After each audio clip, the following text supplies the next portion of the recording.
Bro உங்களோட favourite இதே anime என்ன தெரியுமா? ப்ரோ? என்னோட ஃபேவரைட் அனிமேவா? ஆமா ப்ரோ. என்னோட ஃபேவரைட் அனிமின்னு எடுத்துக்கிட்டா, டார்லிங் தி ஃபிரான்க்ஸ்ல 02 தான். ஸோ ஃபேவரைட் அனிமிங்கிறத விட ஃபர்ஸ்ட்டு நான் பார்த்து அனிமேக்குள்ள வந்தது என்னன்னா 02 பார்த்து தான். ம். சத்தியமா எனக்கு தெரியாது. அது ஒரு அனிமே கேரக்டர். ஸோ அது அனிமேக்கா உள்ள இதுன்னு. அனிமேன்னே எனக்கு அப்ப தெரியாது. ஃபர்ஸ்ட்டு அந்த கேரக்டர் தான் பார்த்தேன்.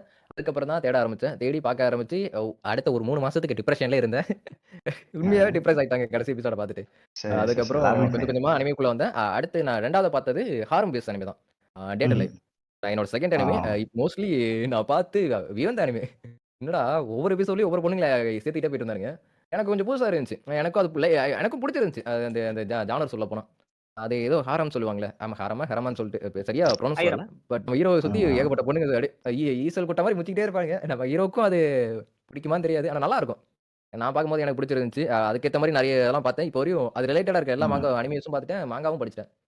மோஸ்ட்லி சேனலோட என்னோட பீக் சேனல்ஸ்ல இருக்க எல்லா வீடியோஸும் அது ரிலேட்டடா தான் இருக்கும். ஏன்னா, என்னோட சேனல்ல ஏகப்பட்ட சீரிஸ் போட்டிருப்பேன். அதுல பாதிக்கு பாதி அந்த ஹாரம் பேஸ் தான் இருக்கும்.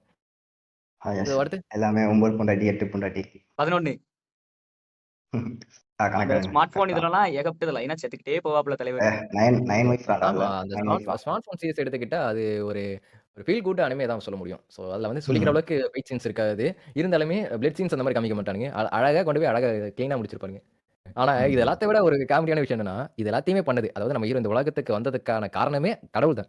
"இவனேன்னு போயிட்டு வந்தான்டா, தூக்கி இங்க போட்டாரு" அப்படிங்கிற மாரி தான். அது மட்டும் இல்லாம அப்படியே விட்டுட்டாரான்னு கேட்டா, அதான் கிடையாது. நம்ம ஹீரோ பண்ற ஒவ்வொரு விஷயத்தையும் ஓரமா உட்கார்ந்து டிவி போட்டு பார்த்துட்டு இருப்பாரு. நல்லா பார்த்தீங்கன்னா, நம்ம ஹீரோ பண்ற எல்லா விஷயமும் டிவில ஓடிட்டு இருக்கும். அதுவும் டீ குடிச்சு ரொட்டி சாப்பிட்டுட்டு பார்த்துட்டு இருப்பாரு. "ஏன்டா என்ன வச்சு என்டர்டெயின்மென்ட்டாயா? என்னையா என்டர்டெயின்மென்ட் பண்ணிட்டு இருக்கியான்னு?" கேட்பான் ஒரு சமயத்துல நம்ம ஹீரோ. அதுல அந்த லவ் கார்டு வருதான் அதான் ஹைலைட் ஆகும். அந்த அது லவ் லவ் கார்டு. கார்டு வர்றதெல்லாம் அது அல்டிமேட்டா இருக்கும். என்ன 9 பொண்டாட்டி, அது 9 குழந்தைங்க. பார்த்துக்கிறதுக்கு எஸ். ரோபோட்டு. இத இத விட வேற என்ன வேணும்? இது அல்லவாடா வேற வாழ்க்கை. எது வேணாம் ப்ரோ.